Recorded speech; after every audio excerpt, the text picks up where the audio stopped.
Мы сейчас виделись с Сашиными друзьями. Ну, бывают такие, знаете, мероприятия, когда встречаются взрослые люди, общаются. Но вот эти все мероприятия, они вообще не для Саши. Потому что он кроме себя никого на них не видит. Да, я не сахар. Но я хочу стать лучше. Все, что он вообще делает, когда находится в обществе, и когда мы находимся в обществе вместе с ним, это постоянное возвышение, пафос, постоянное какое-то ощущение театральности. Как будто весь мир театр, а он в нем единственный актер. Я просто больше так не могу. Я не понимаю, где он настоящий, а где нет.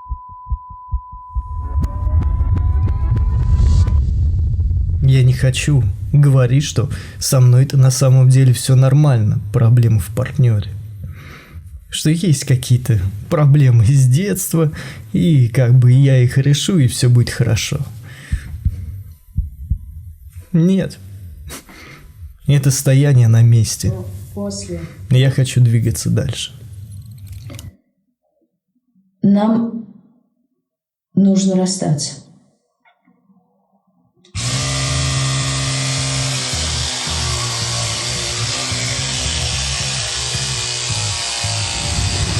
Я вчера взвешивался, и весы показали 60 килограмм.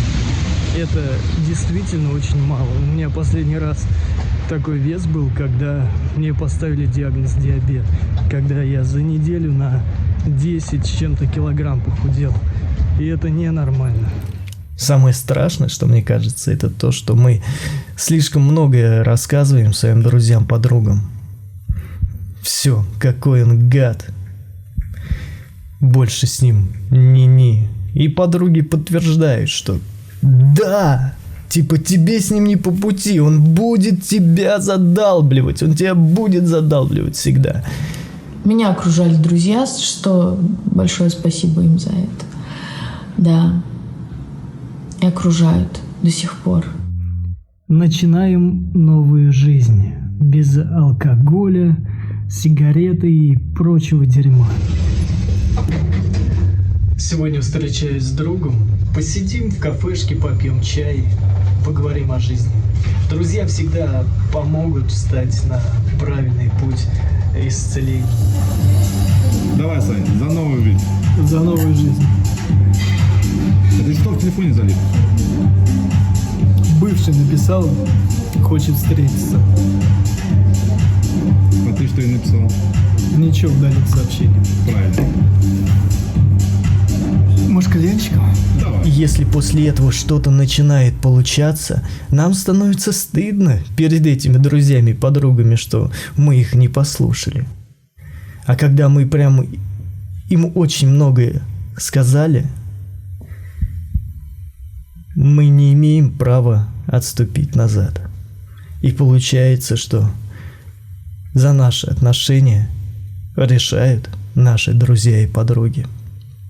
И они всегда говорят, что поступили бы вот так, тебе нужно делать так-сяк. Но будучи они в этой ситуации, они бы так не поступили.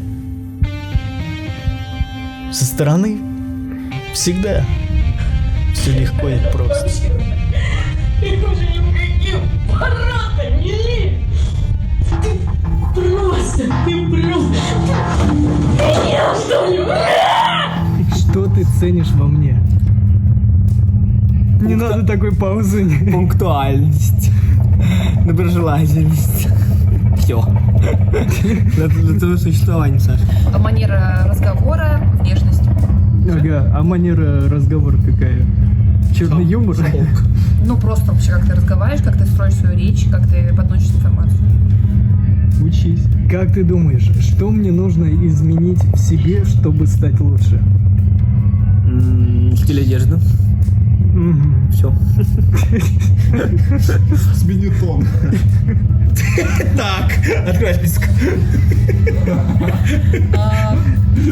Один разговор. Уберите его отсюда.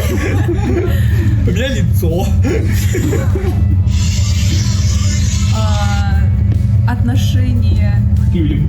Да.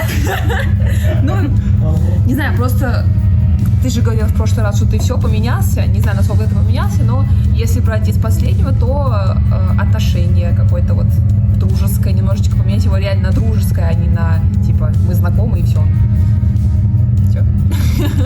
Идти со мной в ногу. Или я с ним. Лучше даже так. Но мы с Сашей уже давно шли не в ногу. Это факт. Когда два сильных человека встречаются, начинается битва. Битва за власть. Но в отношениях этой битвы быть не должно. Если ты сильная девушка, будь сильной там, где ты одна. Не надо свою силу, свою правоту доказывать своему мужчине. Потому что наступает момент, когда ты понимаешь, что ты уже больше так не можешь. Что тебе нужно двигаться дальше.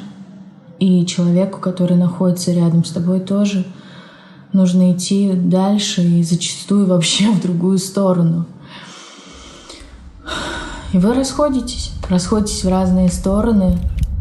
Но если у партнера такая фигня была и в других отношениях,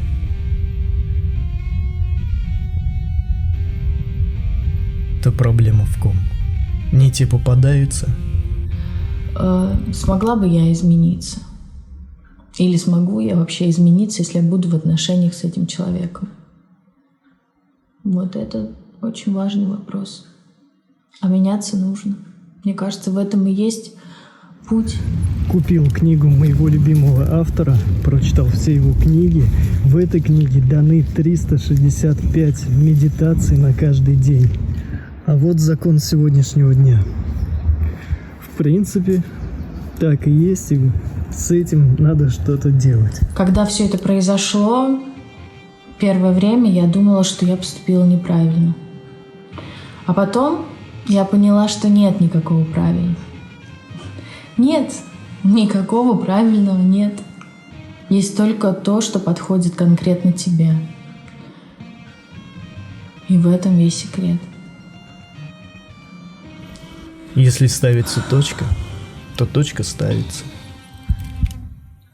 А не так, что точка поставлена, а что-то продолжается. А кто кого бросил? Кто кого бросил, кто кого оставил, почему?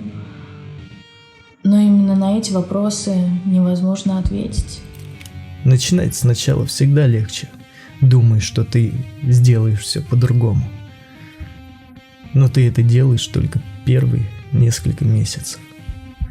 Потом ты делаешь, что и всегда.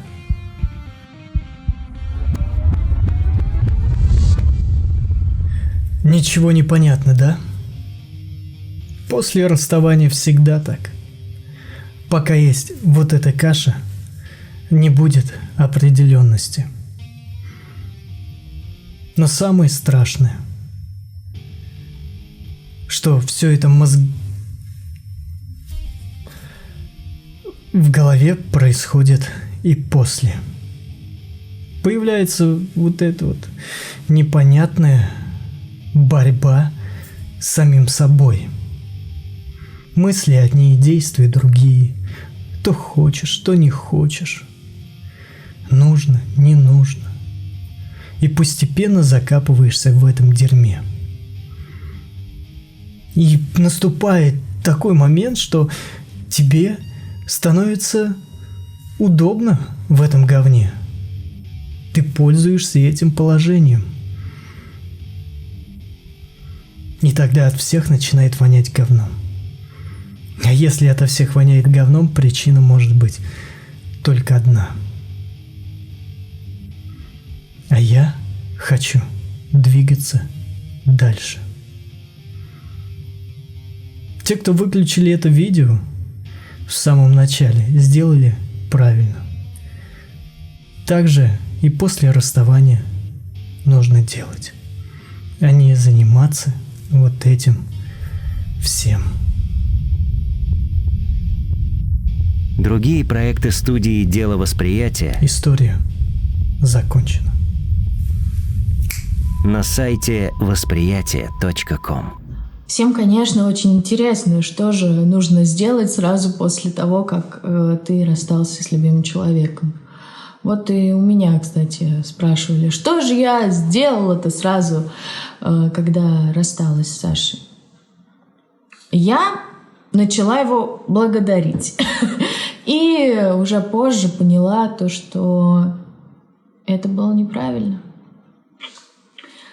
Девочки, мальчики, все, кто сейчас переживает вот это вот все дерьмо, связанное с расставаниями, пожалуйста, прошу вас, позлитесь. Позлитесь. Я просто сразу перескочила эту стадию, потому что подумала, что нет, я сохраню в себе все самое лучшее, конечно. Между нами же столько лет. И это была фатальной ошибкой.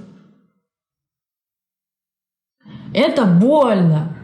И если вас бросили, это больно. И если вы бросаете, это тоже больно. Значит, на это тоже были причины. Это первый шаг. Позвольте себе чувствовать боль.